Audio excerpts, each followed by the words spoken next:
Remember when Sabrina's aunts invited Edgar Allan Poe over for Halloween dinner? Would this be a good time for you to read us a story? Absolutely. Let's go back. Tamagotchi, Of Y2K.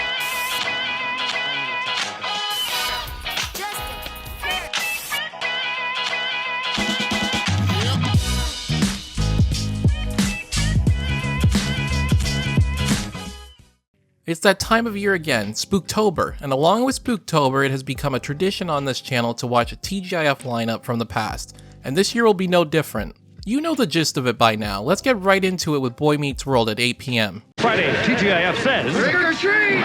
Once again, Boy Meets World doesn't want to play by the rules because it's the only episode in this TGIF lineup that isn't Halloween theme.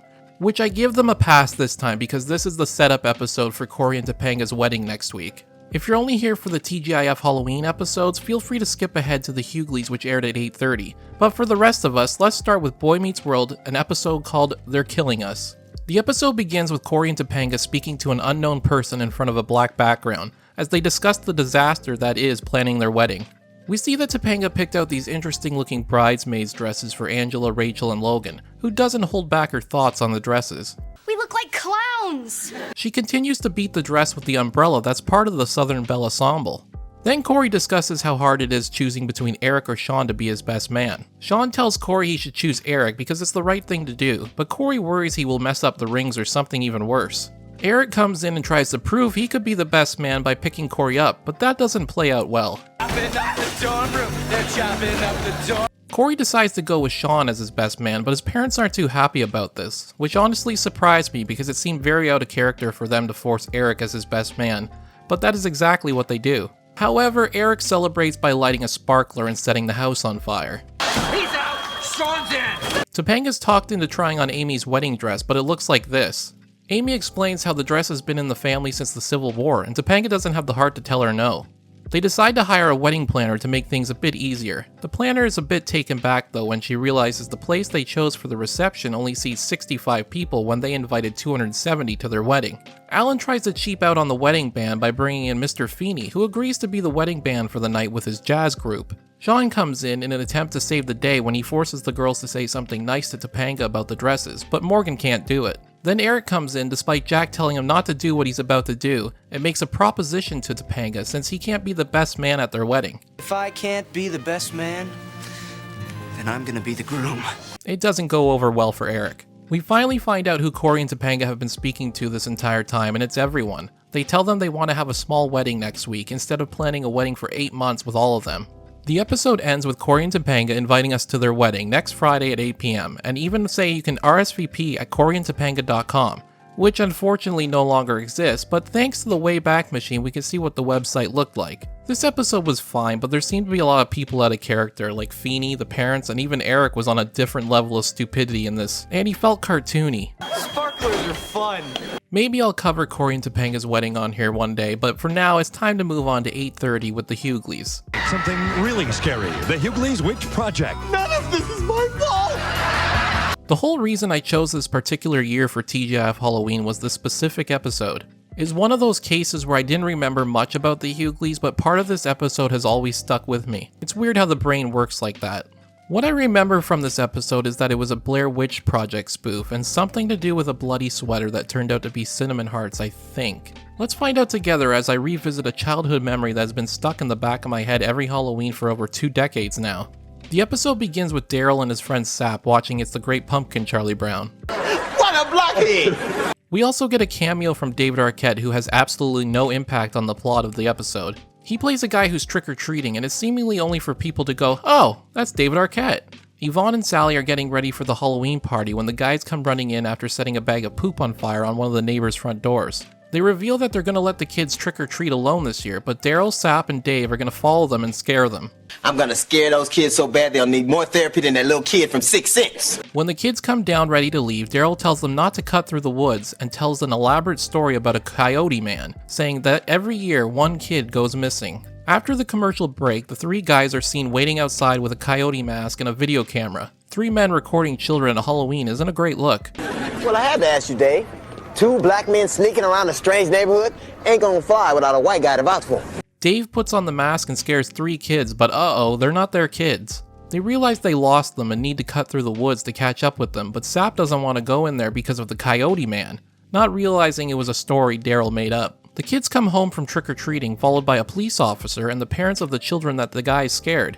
The cop says he just wants to speak to Daryl and found his camera. They pop out the tape and put it in the TV to see what happened. The video shows the 3 guys lost in the woods because they lost the map. They end up walking in circles, but good news, Sap found his red hot candy. Then there's a coyote howl in the background. The cop goes out to look for them, but when he gets back he reveals Sap's sweater, covered in what looks like blood. They go back to the videotape. It shows Dave rocking back and forth like a madman. Sap thinks he's bleeding out, but realizes the stain on his sweater is just melted red hot, so he tosses the sweater. Daryl loses Dave and Sap, and then there's a knock at the door. It's Dave and Sap. Then we get the famous Blair Witch Project shot. None of this is my fault!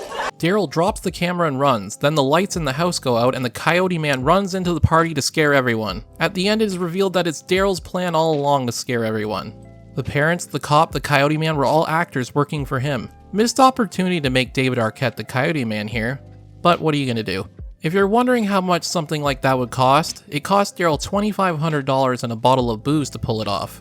Rich people, am I right? This episode was fun to revisit. I was wrong about the cinnamon hearts, but I was close. Now on to the show that was made for a Halloween episode with Sabrina the Teenage Witch at 9. It's trick or treat! On Sabrina, she throws a Halloween party so good it raises the dead. I'm just practicing. The episode begins with Salem inside a casket dressed as a vampire. He talks about it being Halloween, the most important holiday for a witch. But come along on our Halloween journey. At school, Harvey asks Sabrina to pick up some things for Halloween, all the stuff he'd need to plan his pranks and tricks, saying this Halloween could be their last hurrah since high school is ending. Sabrina and her friend Dreama, who you may remember from my disappearing characters video of the 90s, they go looking for an after-school job and end up at a college coffee shop. She speaks to Josh, the manager, and he's a bit hesitant about hiring Sabrina until she catches all the stuff he's gonna drop with ease. Back at the house, the ants are having trouble getting spooked after all these years. They come up with the idea to invite the scariest writer to ever exist over to their house for dinner, Edgar Allan Poe. On Sabrina's first day of work, Josh asks if she can work the night shift on Halloween, and she agrees. However, her aunts remind her that she's a witch, and witches can't run away from Halloween. It's like a rule or something, like feeding witches after midnight. I may be getting my lore mixed up on that one. This guy comes in for coffee during her night shift, but she starts seeing things. I want to chop you up in little pieces. You want what? He says the coffee's too strong and that it could wake the dead, so Sabrina pours it in the grate in the back, but guess what it does? It wakes the dead. Edgar Allan Poe arrives for dinner, and fun fact, this really is Edgar Allan Poe. Okay, let me clarify. This is Edgar Allan Poe IV. The actor is an actual descendant of the famous writer. The ants ask Poe to read them a story, and he says he has a new one. He begins to read it, but it's a lame love poem. Huh? I haven't done that tripe in years. At the coffee shop, Dreama arrives to see if Sabrina could use any help. The power goes out and zombies show up at the front door, but her powers won't work to get rid of them. Sabrina calls home for help and Salem answers. He explains if you run away from Halloween, then Halloween will find you. But he doesn't know how to get rid of them, but he'll call her back later when he finds out. The zombies break into the coffee shop, and instead of attacking Sabrina and Dreama, they start to party. Damn, this party's alive. Or should I say dead? Boom, nailed that joke, hire me ABC. Salem calls back to inform Sabrina the only way to get out of this is to experience the fun of Halloween. Harvey and Brad show up and everyone decides to start TPing the zombies, and Sabrina has enough fun doing that the zombies leave. But they leave quite the mess. Josh shows up for closing and sees the mess, but he says it happens and then spooks her. I don't see any. It ends with Dreama talking to Sabrina and Sabrina admitting that she has a crush on our new boss, Josh. But she's with Harvey. Let the love triangle begin. During the credits, Salem, still in costume, continues to talk about Halloween. Once again, Sabrina the Teenage Witch doesn't disappoint for their Halloween episode. Take notes, Boy Meets World. The final episode to bookend the 1999 TGIF Halloween lineup is Odd Man Out, a show I've never seen before. Let's get into the episode called Batman Forever. Halloween week continues on TGIF. Next, Odd Man Out gets ready for Halloween. I'm Batman. Yes, and he's Flyman. Men with fly heads are not loved by women. First off, let me apologize for the potato quality. It was hard to find a decent copy of this show. Odd Man Out, like I said before, is a show I've never watched, but I do remember seeing ads for it back then. It's about a teenage boy who lives with his mother, aunt, and 3 sisters. The mother arrives home. By the way, Andrew's the main character and the only character name I know, so sorry for the vague names. The mother arrives home and talks about how she got a huge new client for her catering business and needs the kids to help her even though it's on Halloween night. They're a bit reluctant at first. I'll pay you double what I did last time. I'm in. The only catch is that they have to pretend that they're not family because the client fired the last caterer because she hired her incompetent family members. The aunt shows up and reveals that she's the one that hooked up her sister with the catering gig and she'll be attending the party with a mystery man. Wendy the client shows up and she's a rich bitch. Wendy, hi, so good to see you again. Yes, I'm sure it is. Her 2 daughters are models and Andrew and his friend take notice but are spotted by them so they can no longer help with the catering. When they go into the kitchen, the girls can be heard saying that the boys are cute. Now the 2 guys need to figure out how to get into that party and come up with a plan to dress up as Batman and a fly since that's all the costume shop had left. At the party, the sister tells her sister that she won't say who her mystery date is, but says that he's a hero. So the mother decides to talk to everyone who's dressed as a superhero. Bad luck for Batman Andrew here. A woman comes up behind Andrew, puts her hands over his eyes and flirts with him. When she walks away, we see that it's the twins' mother, Wendy. This is a nightmare. I came here for a model, not a model's mom. Speak for yourself, Andrew, don't kink shame. The boys decide to give up and leave the party, but Andrew walks into some food and gets messy. He goes up to the bathroom to clean up, but Wendy also follows him. Then Andrew's mother goes upstairs to find out what's going on. Then we see that Aunt's boyfriend is dressed as Zorro. Hey, I also dressed as Zorro one year for Halloween. Insert photo right here. Aww. Wendy in her French maid costume starts to seduce Andrew until she sees his face and pushes him onto the bed. Well, that's when Andrew's mom walks in and looks like quite the scene. They argue, but Wendy says she thought it was her boyfriend who's dressed as Zorro, and that is when the aunt and the boyfriend walk in. You expect me to believe that you can't tell the difference between Zorro and Batman? Good point. Then the model daughter comes up and sees the situation going on and gets upset that Andrew would try and kiss her mom, even though he didn't. Then the son and Zorro fight over who's better, Batman or Zorro.